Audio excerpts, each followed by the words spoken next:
There is sublime beauty and brilliance in the liturgical season. And this is Christ the King Sunday to remind us, as we might say in my home, ain't now another king but Jesus. Let me say that one more time. Ain't now another king but Jesus. Not at number 10 Downing Street, not at 1600 Pennsylvania Avenue. Ain't now another king. Not in Pretoria, my brothers and sisters. Ain't now another king but Jesus. Luke chapter 23, verse 33 through 43. Hear these words. When they came to the place that is called the Skull, they crucified Jesus there with the criminals, one on his right and one on his left. Then Jesus said, "Father, forgive them, for they do not know what they are doing." And they cast lots to divide his clothing. And the people stood by watching. But the leaders scoffed at him, saying, "He saved others, let him save himself. If he is the Messiah of God, God's chosen one." And the soldiers also mocked him, coming up and offering him sour wine and saying, "If you are the King of the Jews, save yourself." There was also an inscription over him, "This is the King of the Jews." One of the criminals who were hanged there kept deriding him and saying, "Are you not the Messiah? Save yourself and us." But the other rebuked him, saying, "Do you not fear God, since you are under the same sentence of condemnation?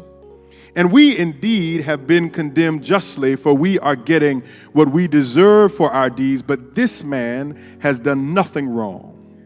Then he said, "Jesus, remember me when you come into your kingdom." And he replied, "Truly, I tell you, today you'll be with me in paradise." Let us pray. Lord, help me to preach. Amen. I want to talk this morning from this thought, the fountain. Turn to your neighbor and say, the preacher's going to talk about the fountain. Now, brothers and sisters, I feel the loss of Gwen Ifill specifically at this juncture in the political reality of this experiment called America. There's a show I love listening to on NPR. If you are not an NPR junkie like me, you may not have heard of it. It's called On the Media, and that is a show where members of the media critique the media, how the media covers stories, and it is probably my favorite show. I want you to listen to it because we need some sharp minds going forward. The truth of the matter is that journalism exists to be interrogated. Those who provide our news to us have both histories and politics that shape how they view the world and the people therein. We cannot uncritically accept what we read in newspapers or in magazines or on Twitter or on Facebook or Instagram as gospel truth. We must learn to read with fully engaged intellects and imaginations. We must be engaged enough in the world to seek to understand what is happening from day to day from a myriad of perspectives. We must listen to many voices, especially the voices that are not amplified by mass media, in order to get closer to what is factual and true. Part of the reason we missed what happened a couple of Tuesdays ago is because New York and Washington people were talking to other New York and Washington people while the flyover made the decision. On this day, we must look deeply at the messages that we have been given surrounding even Jesus' last day among us. Is there more to the story? What were the theological reasons for Matthew, Mark, Luke, and John telling the story of Jesus like they told it? You need to know that they too had political and theological reasons for telling the story the way that they did. And if we fail to interrogate the story as it has been given to us, we may miss some of the good stuff in the good news. Follow me. In 1969, human beings stepped foot on the moon for the first time. Y'all remember that? It was a day of I wasn't here, but y'all remember that. I wish I were here, but I wasn't. It was a day of exuberant celebration in the United States. NASA had delivered not only a great scientific victory, but a great political Cold War victory as well. We beat Russia. My homiletics professor, William Turner, went home to Richmond, Virginia, and talked with his grandfather about the moon landing. Dr. Turner was excited. He was an engineering student at Duke. He was among the first black students that they admitted in that stridently southern bastion of higher education. He spoke with his grandfather about the great achievement of the American space program, and his grandfather looked at him and said to him unflinchingly and without a hint of irony, "That's what's wrong with y'all. Y'all believe whatever white folks tell you." My own grandfather's father did not believe in the moon landing. How many of y'all had grandparents or parents didn't believe in the moon landing? They didn't believe in it. My big daddy said it was nothing but Hollywood hocus pocus. In other words, in the parlance of the southern United States, we ain't bit more landed on the moon than the man on the moon. These men, born in the late 1800s, had the necessary, listen to me, the necessary critical machinery not to believe everything they were told. Big Daddy was born in 1896 and had enough sense not to believe everything that CBS, NBC, and ABC, and Uncle Walter Cronkite and David Brinkley said to him. Their theological and political and emotional lives depended on their refusal to believe what people told them about themselves, about their ancestors, and about their God. And before them, Nancy Ambrose said to her grandson, Howard Thurman, "Do not read Paul to me, because Paul was used to keep us in bondage, and I will not have a Bible or a God that allows for slavery." In this age of the alt-right,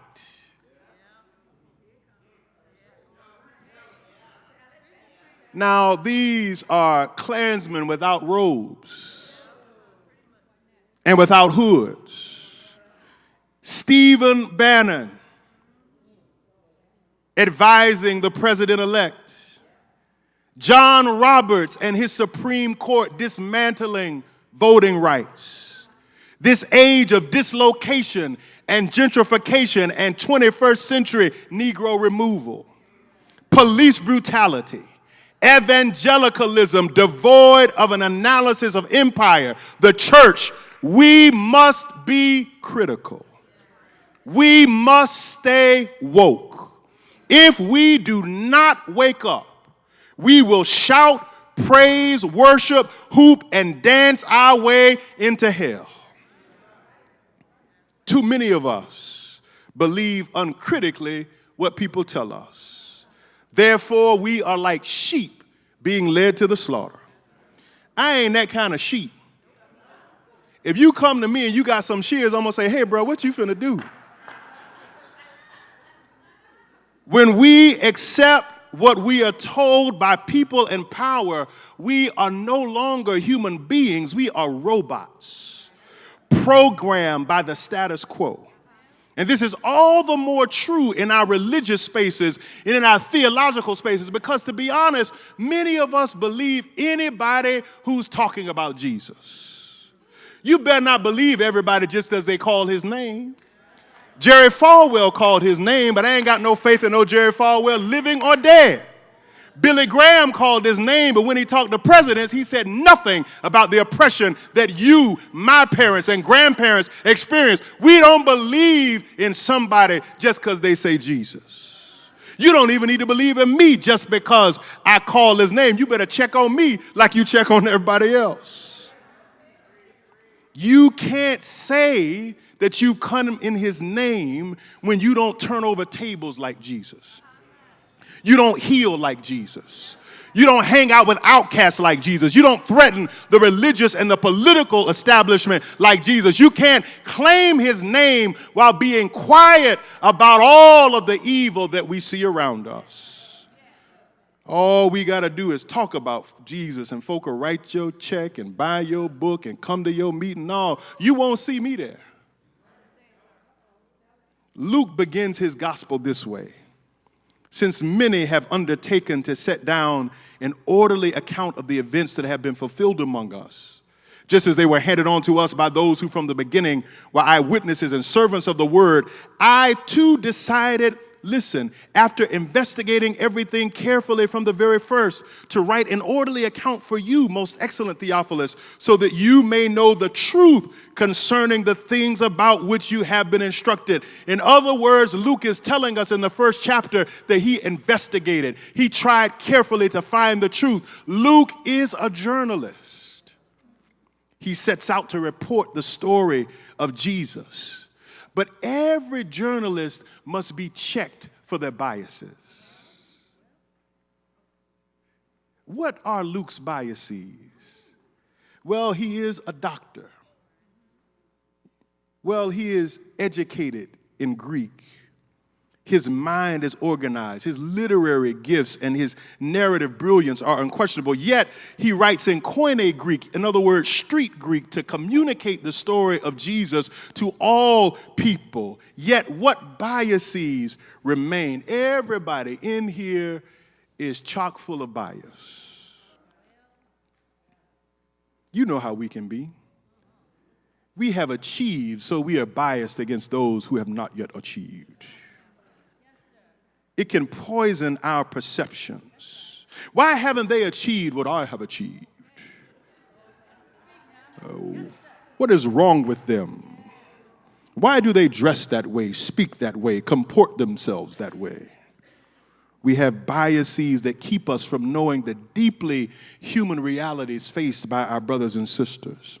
Listen, I'm questioning Luke. I'm questioning Luke's bias when he says that Jesus is hanging between two thieves. Luke, I don't know you, and I don't know if I can trust what you're saying. We don't know what their names are.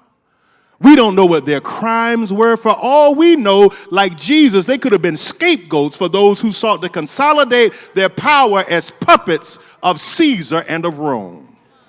Luke calls them criminals, but there are no fingerprints, there is no evidence, there are no charges, there is no courtroom. He assumes that they are criminals the same way that I am assumed to be a criminal. When I walk in the airports, when I walk in the stores in Georgetown, y'all better listen to me. The way that when I walk through parking lots, I hear not Handel's Messiah, but a symphony of doors locking. The way security guards follow me around like I can't afford to buy nothing. The way I'm treated at Tyson's Galleria. Y'all ain't got no business there, no way. Chevy Chase, City Center, D.C. Assumptions are not always true. They never ask me if I have a degree, if I'm a pastor, but they look at me and assume criminal.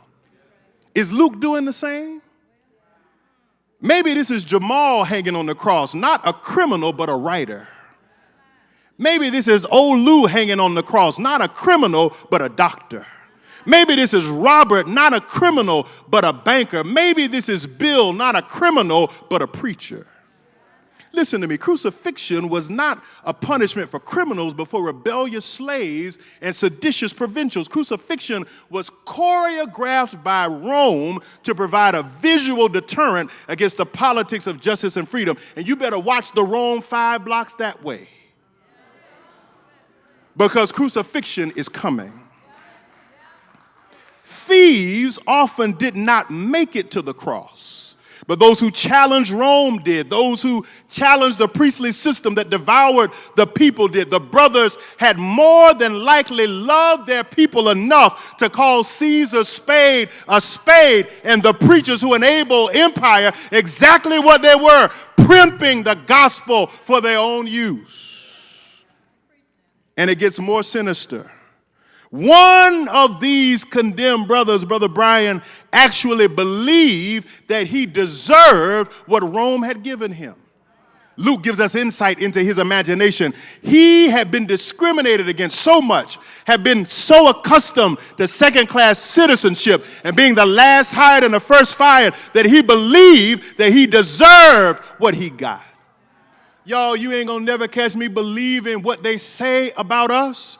You never catch me believing that we deserve what it is that we see, because I'm better than that. My parents were better. My grandparents were better. My ancestors were better. Alan was better. Our children are better. I refuse to let an empire tell me who I am. This other brother kept his dignity and kept looking for a power greater than Rome, greater than the United States, greater than any empire. He was on the cross, but he kept his dignity. Now, y'all, there's a lesson here, because crucifixion is coming. It has never disappeared. Governments still use crucifixion to quiet people and slow them down. Y'all know what COINTELPRO was with J. Edgar Hoover? That's crucifixion. You know, when they mailed those tapes to Martin Luther King's wife, that's crucifixion. They could have mailed the same tapes to Lady Bird. Y'all read that on the way home. They could have mailed the same tape to every leader in Congress, every judicial leader, but they did not want to crucify them. They wanted to crucify the one who was pulling the clothes off the emperor and saying, "Look at his naked, evil behind."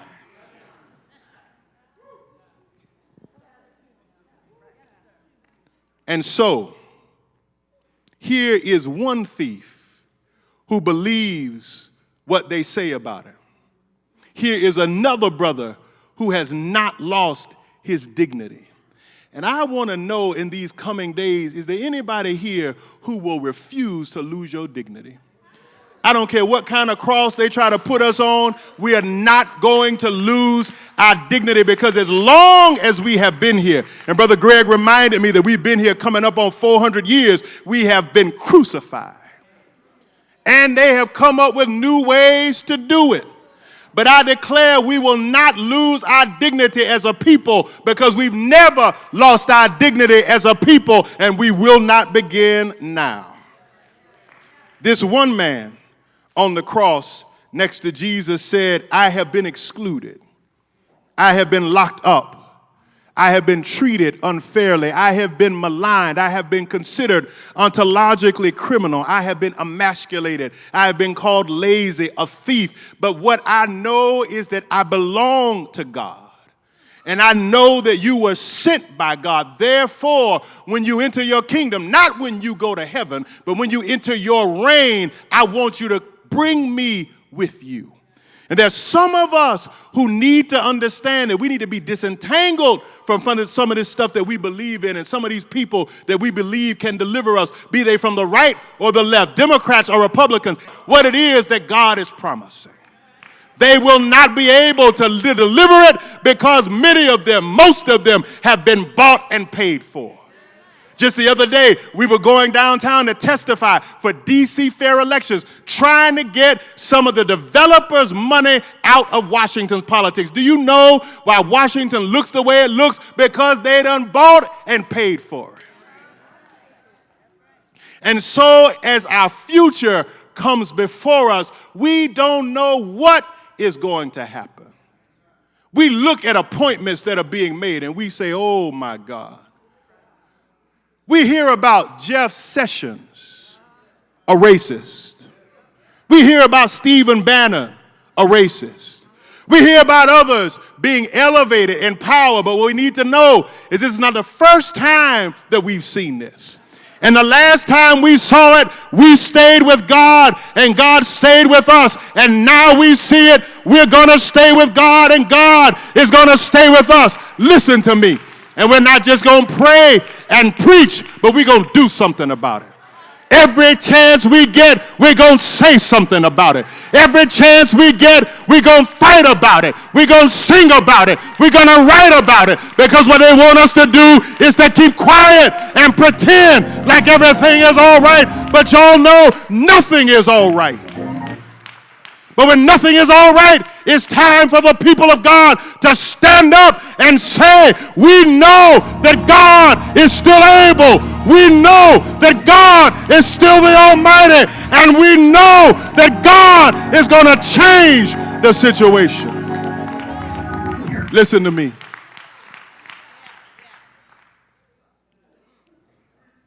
This man was on the cross, but he did something. Now, you can get on the cross if you want to and stay there. But no, while I'm there, I'm going to do something.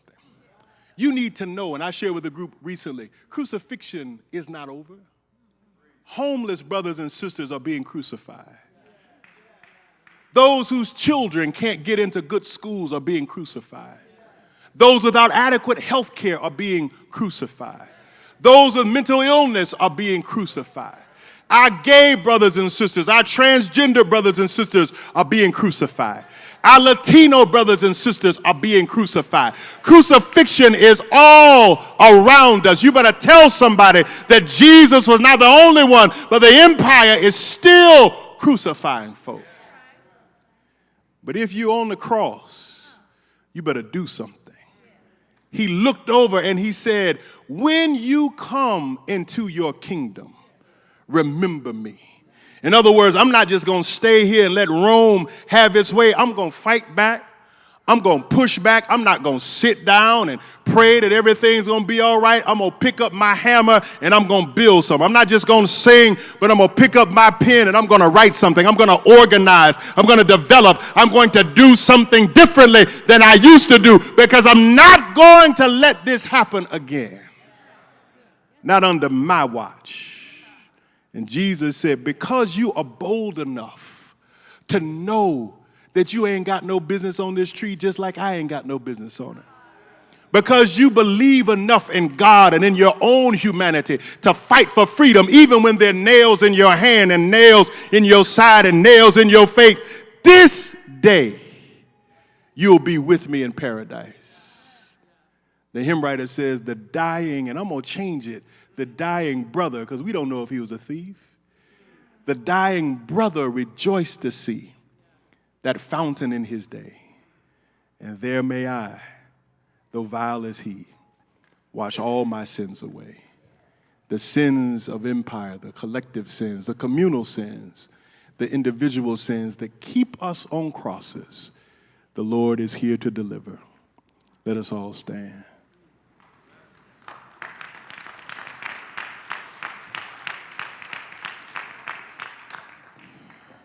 Turn to someone and say, the fountain is for you.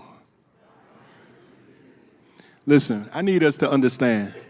Just one moment. I was born in 1974. My mother and father were both born in 1950. I want you to listen to me. I am one generation removed from segregation. Do you hear me? All y'all floating around in this cloud of American greatness. One generation. Look at somebody and say, one generation. If you drank from colored water fountains, raise your hand. If you rode the back of the bus, raise your hand. If you went to segregated schools, raise your hand.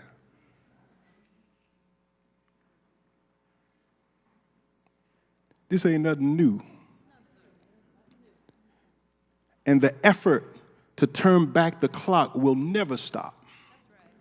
Do you hear me? When we are dead in 40 years, they're going to have another trick. Am I right about it?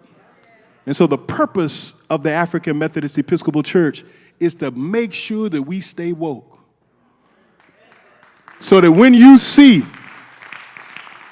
listen to me, when you see folk turning that clock back, you better bite their fingers.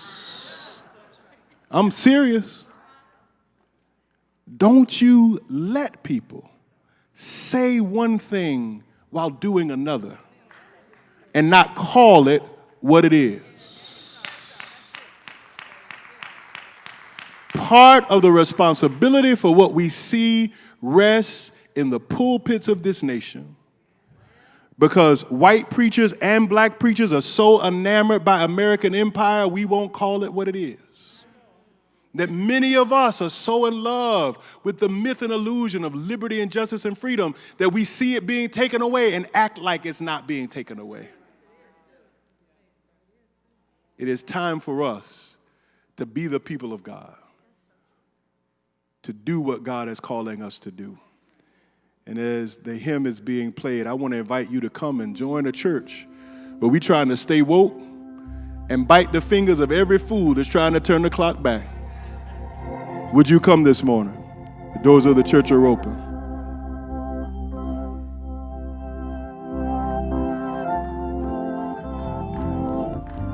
The doors of the church are open.